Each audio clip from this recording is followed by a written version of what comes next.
Ready? Yep. All right. Let's go ahead and we will start the meeting. We do have a quorum. It is 10 a.m. December 11th. So we do have a quorum. We have Terry, who is absent today. Would anybody like to make a motion to accept the staff report into the record? I'll make a motion to accept staff report into the record. Okay, we have a first. Second. Second. All those in favor? Aye. Aye. Motion carries.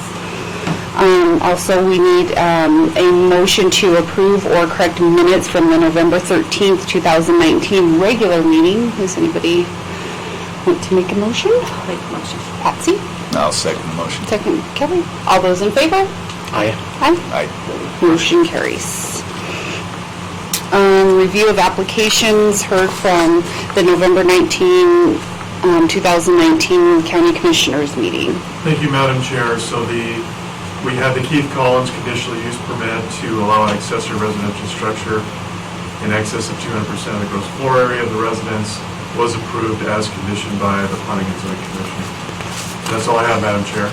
Perfect.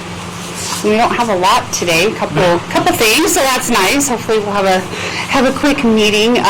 We do have two hearings today. The first public hearing, Richard Franich, conditional use permit, above ground storage of fuels over allowed quantities. Is that you, sir? Yes. Awesome. If you want to come on up.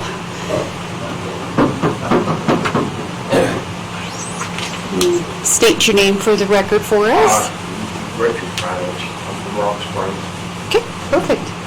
If you want to have a seat, we'll turn it over to Eric and he will give us a presentation. Okay, thank you, Madam Chair. So the first application, the applicant is Richard Franich, who is the property owner. It's located at 1931 Yellowstone Road. Let me just get to the map. Okay, so it's located just up by the fairgrounds, basically up in that area. And it's a commercial lot. It's currently served by White Mountain Water and Sewer. It's within the Fire District Number 1. It's Rocky Mountain Power provides power, Dominion Energy, natural gas, Yellowstone Road.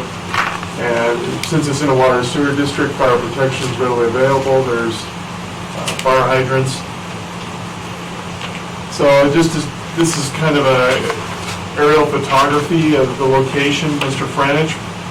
What he would like to do is add a 500-gallon above-ground storage of combustible fuel, which is diesel fuel, on the property. Just located on the northern end of the property there is two tanks already. One is 500 gallons of diesel and the other is 500 gallons of flammable gasoline.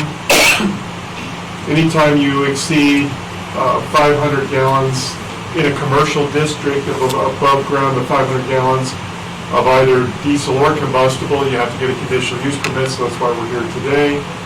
So this will be separated. It'll be meet all the requirements as far as setbacks go, and it'll be located behind the building. Here's Yellowstone Road.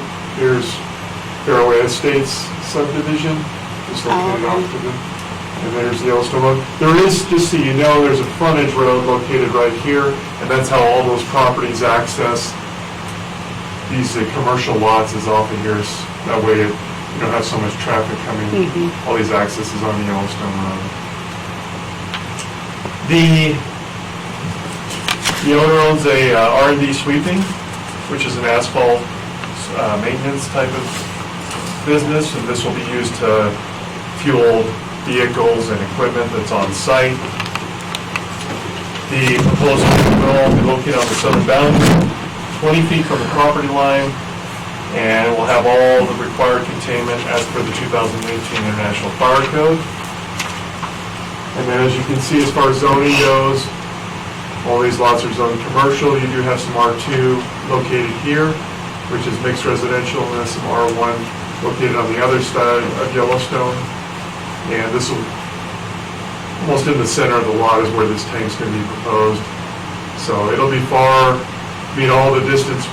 exceed the distance requirements from all the residential zone districts located. in the vicinity of the property. And this just goes to show you, right here is that frontage road I was talking about. It's not Yellowstone. It accesses all of these lots. This is Fairway Estates off to the east. And then this is the posting of the property. And shows you that we properly posted it. And as far as the review criteria, this will bring, this will support a local asphalt maintenance service facility by Mr. Frenich being able to fuel his vehicles and equipment on site. It will not adversely affect adjacent property owners. It will have containment for the tank. It will far exceeds its setback requirements. Can it demonstrate adequate public facilities? Does it have fire protection located on site? Water, sewer is existing with fire protection with hydrants, so it will meet those requirements. Adequate provisions for maintenance of use, meaning does it have enough space, like setbacks, things like that. And it will have a containment system in case of a spill. And we don't see any adverse effects on the natural environment. It will not create undue traffic congestion since this is used for Mr. Franich's equipment exclusively and vehicles on site. And we don't see any adverse effects on public safety and welfare. It meets all the hazardous material fuel section of the 2015 zoning resolution and fire code. The only comment we received was from Colorado Interstate Gas. Staff recommends approval of the request with the following condition. Prior to the use of the fuel tank, the applicant must pass a 2018 International Fire Code inspection performed by staff. That's all I have, Madam Chair. Pretty straightforward. Pretty straightforward. Mr. Franich, do you have anything that you would like to add to Eric's presentation or any comments that way? No, he did a pretty good job. He did do a pretty good job. We do want to open it up to public comment. Is there anybody in the audience that would like to speak in favor of the applicant? Okay. Is there anybody in the audience that would like to speak in opposition? We don't have a lot today in our room. Any general comments? Commissioners, do you have any questions or comments for him? Just wonder, I don't think DEQ doesn't care if 500 gallons or less, do they? No, that's below ground. I know there's above ground licensing for DEQ on big stuff because I had to take the tests. We have privacy on that, Madam Chair. So we don't. I just want to make sure when no DEQ if we missed something on that. Okay. All right. Hearing no comments, we'll close the public comment. Anybody have any other questions or questions for Eric? No? All right. Anybody like to make a motion, or what would you guys like to do? I move that we approve Mr. Franich's conditional use permit for hazardous duty, or for the 500-gallon tank. Okay. I'll second. Patsy seconds. All those in favor? Aye. Aye. Any opposed? Okay, motion carries. See you next Tuesday. Yep. Next Tuesday. Yep, for the county commissioners. Yep, next Tuesday. Thank you. Thanks, Rich. We'll move on to our second public hearing, actually from the Land Use Department. It's a language amendment for the solar energy system utility scale. Public hearing, no notification process. We'll turn it over to Eric. Okay, go ahead. So this language was actually written a while ago. Apologize, it's taking so long to get here in front of the Planning and Zoning Commission and the Board of County Commissioners. We're proposing language amendments to the solar energy system utility scale regulations and public hearing notification process. There are two issues that came up with the solar farm that was permitted a couple of years ago, and I don't know if you've read the article with the issue with the antelope that happened with this last snowstorm. One comment that came in on the solar energy facility was that this funnel effect would create adverse effect when they migrate, because it isn't a migration corridor where that solar farm is. And the concerns that the Game and Fish had was that with the fencing that was created for that application, would funnel the antelope onto the highway, which it did. So that happened a few weeks ago. It was on the front of the Green River Star. So it came into a reality, the comment that came in. This actual language amendment was written well before that actually occurred. But a couple months ago, we advertised it. We saw that what was happening when we went through the application process with the solar energy facility was that we were having a hard time with the applicant getting with the game and fish early on and sitting down with them and getting their comments so that we could address those early in the process. So the way the language, we can see the language. So first, let me start with actually the language amendment to the solar, and I'll back up to the public hearing notification process, which also has something to do with the solar energy facility as far as the trona mines go.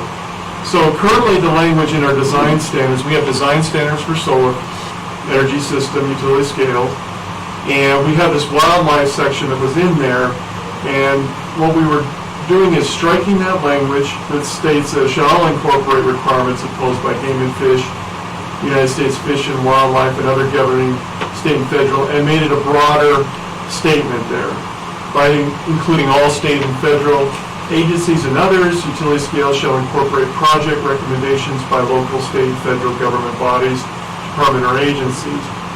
So at a minimum, these government departments and agencies shall include Game and Fish, water, transportation, agricultural, and environmental quality, and depending on this project location, the Bureau of Land Management, Forest Service, Fish and Wildlife, or the Bureau of Rec, and others identified by the department. Through the Sweetwater County Application Review and Approval Process, the Planning and Zoning Commission and the Board of County Commissioners have the option to approve in whole or in part, approve with conditions, or remand the recommendations back to the applicant for consultation with the governing body, agency, or department. So this encourages cooperation between the county and these federal and state agencies, that we get those recommendations. It does give you the ability to approve in whole or part, or remand them back to that agency if you feel you don't agree with them, or remand them back and see if some adjustments can be made. So what this does is allows that. The original language says you shall incorporate by game those requirements, and that was it. There was no flexibility in that requirement, nothing at all whatsoever. So what this does is gives you the power to decide, and the Board of County Commissioners, on those conditions when they come in, approve in whole, part, with conditions, or remand them back to the applicant for consultation. And it throws it back to the applicant to work with that, with the Game and Fish, or whoever it may be. So, oops, there we go. And then the other part of this, in the application requirements, we would add a new application requirement, which would be called local, state, and federal government, department, and agency project recommendations or requirements. And this, the applicant shall incorporate the recommendations and requirements created and approved by local, state, and federal governments, departments, and agencies, and to allow sufficient time to collaborate with governments, departments, and agencies on the project design features. The applicant is strongly encouraged to submit its proposed project to the governments, departments, and agencies required in 17 ET A9, which is the section we just read of this regulation, well in advance of the application submittal. So this encourages the applicant to go to those agencies and sit down with them.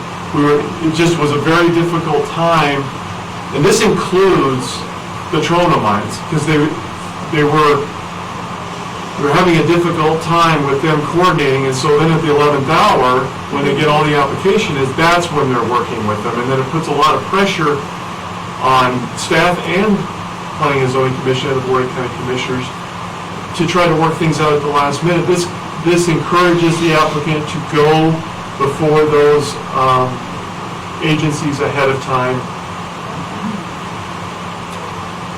Okay, go ahead and turn those lights back on, would you? Any questions on that? I also have Mark here who works in public lands, who has helped with this language. And this is before John's time. This language actually was approved by Jim Schermetzler. We went through him and sat through this.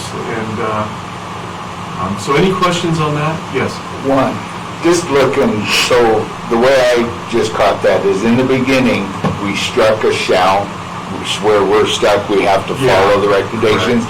Well, right there in that scenario, saying the applicant shall incorporate, so if we just moved that shall from one place where we had the ability to accept bits and pieces of it, or in whole or in part, to back to where we have to do it. That's what I'm seeing it as I read that across. I'm like, well, we just moved it to we shall have to. So let me explain that. This is an application requirement. This is not a design criteria. So Okay. what this is saying is you shall incorporate this into your application. Okay. And then when it comes to you guys and the board, then you can, so it'll be in the application. I'll put it in there. Okay, good, okay. Then it will, so, you know, in an application requirement, you want to say, So we want to see all of everybody's input. so you can then make a decision on what you want to do. Okay, that was, Sure. I just saw those two and I'm like, I saw Yep. contradiction real quick and Sure. didn't want to see No that. problem, good question. Mark, I don't know if there's anything you want to add to it. You know, I think Mr. Richards' point, I mean, and Eric, yours too, I mean, is we want to see things up front. Right. And what was happening was we were seeing things at the 11th hour, and that doesn't work. No. More questions? I'm also, I don't think we're going to be hamstrung within No, I us, agree. Right. that we're the ones that are getting forced into a funnel, I Right. guess. Right.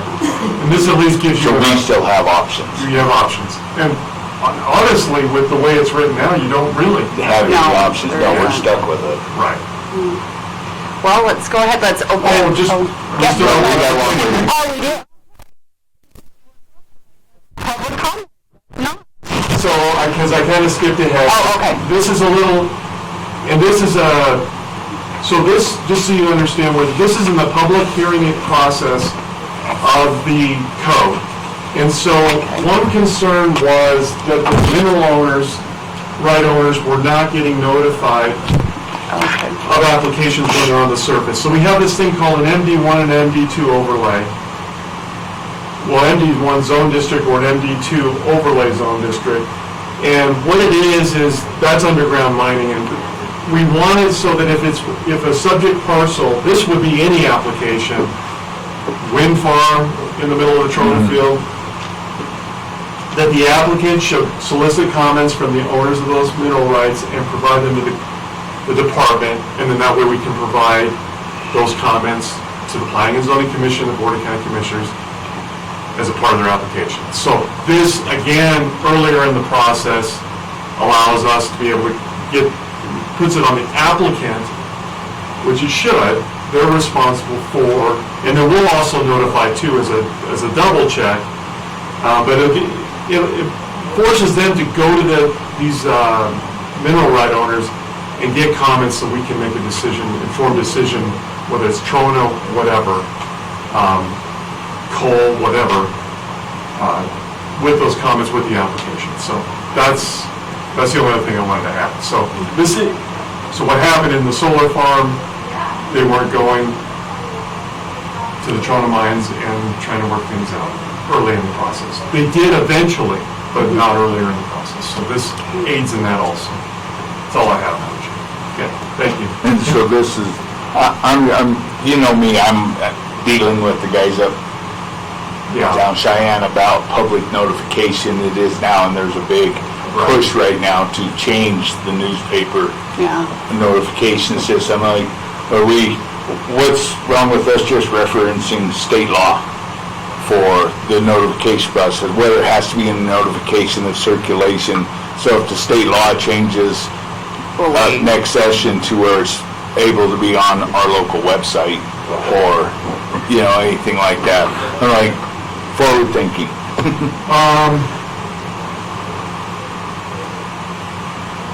We would just have to, so most of it, Yeah, I understand the mineral, our purpose of it. So this, Right. this is only applying for the mineral thing, it's not our whole notification Right. process. So what you're referring to is like in the actual code, which is not being, we don't have that as subject today.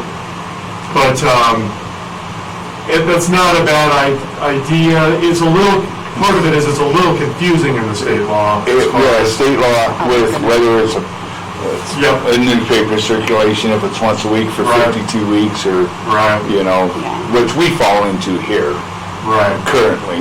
Right. You know, Currently. like we ran into the last set of hearings where because they They didn't switched publish their it. publication dates, we got bumped Sure. 30 days, so that's what I'm pushing on that thing. But I mean, it's focused at the mineral rights owners, landowners. This is not a general, if the next Loves comes in and is trying to do it, this is not applying to right, them. that's correct. Okay. Right. I'm sure that will have to be addressed at some point. It will Yes. be addressed again. Yeah, I know exactly what you're saying, and as it would, you know, because things are changing in that respect, and so it would be nice to see options there, Yeah. online paper or whatever. I agree. Stay a little Yeah. fluid, Yeah. you know. Yep, I agree. because most people are getting their news that way. Agreed. Well, let's open it up to public hearing. Is there anyone in favor in the audience for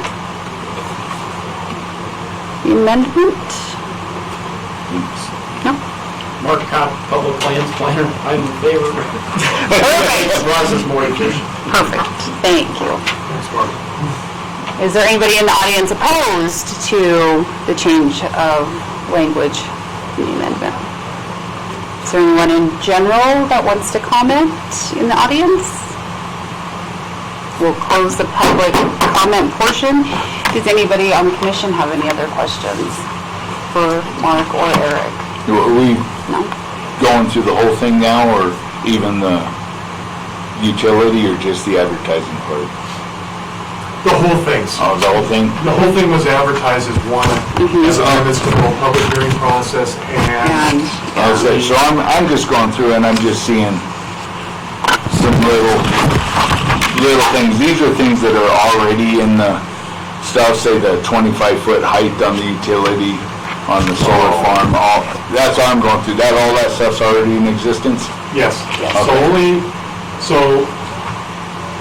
So here's all, like, basically, these are the two sections, section 4 and section 7 of the Okay. zoning resolution. So, just so you know what it looks like, so that was the section on the public hearing notification, okay? That little blue section right there on the, if you're in an MD1 or MD2. And then here, And then the change it. here's the changes to the solar, Okay. okay?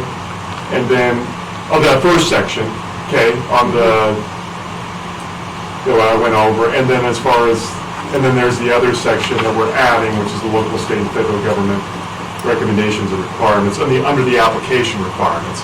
So that's all that we're changing. Everything else that you see in black staying the same. is staying the same. Okay. Just wanted to make sure. Okay. Good question. Very good question. Yeah, because you haven't sat through a language amendment hearing yet. Yeah. And that's what we do, is we used to just have, here's the section I'm changing, and then this helps allow sometimes if you want to see the context of where it's at. You know, because if you don't know, well, how does that affect the rest of the code? And what we try to do is when we make a language amendment, look at it through the entire code and make sure, well, if you're going to change it here, maybe I need to change another section. And what was happening and it just happens sometimes where you just didn't see it. You're like, oh man, now I got to change this part of the code. So, Like where my brain saw Yes. conflict. yeah, exactly, like that. So, yeah, good question, thank you. Yes. Anybody like to make a motion? I move that we approve the language amendments staff has provided to us and send them up. Okay. Patsy second. All those in favor? Aye. Aye. Any opposed? Motion has carried. Do we have any other business at all, Eric, that we have coming up, or anything? Just so you're aware, more of the commissioners are more involved with the there's a thing called the Sweetwater Economic Development Coalition, which I'm a board member of, and just so you're aware of what's going on, so next Tuesday, we'll be approving a contract to go forward with a consultant on getting a targeted market study for that area out by Airport Baxter. So that's something I've been working on with the commissioners and with the Sweetwater Economic Development Coalition. And just so you're also aware, I don't know, we'll see how everything goes, but Jamestown Rio Vista put in for I don't know if you saw that, but put in for a 6-cent penny for a sewer line, a trunk sewer line out to not Peru Hill, but to that intersection out there to where Love's could potentially connect on, and then other users of Jamestown where you could see some more development, maybe even that subdivision that's out by the golf course connecting on to. The total project of that is $7 million. I don't know where things are going to go with that, but Angela, I know you live out there, so just so you know, and Patsy, you too, of what's going on. Of course, the public has to approve that, so, you know, I don't know where things are going to go, because that amount that they have the commissioners have is pretty high, and I know they like to see the total amount of all jurisdictions smaller, but just so you're aware of what's kind of going on from a development standpoint and infrastructure goes out in that area. And there's a Wamsutter and other jurisdictions that have put in, but just because we just approved Love's Truck stuff, just so you know what's going on with that. So. That's all I have, Madam Chair. Perfect. Anybody have anything else? Want to add anything? No? Jim, anything exciting and new in code enforcement? No? Okay. All right. We are quick today. So anyone like to make a motion to adjourn? I'd like to make a motion to adjourn. Okay, perfect. Second. All those in favor? Aye. Okay, motion carries. We are adjourned at 27.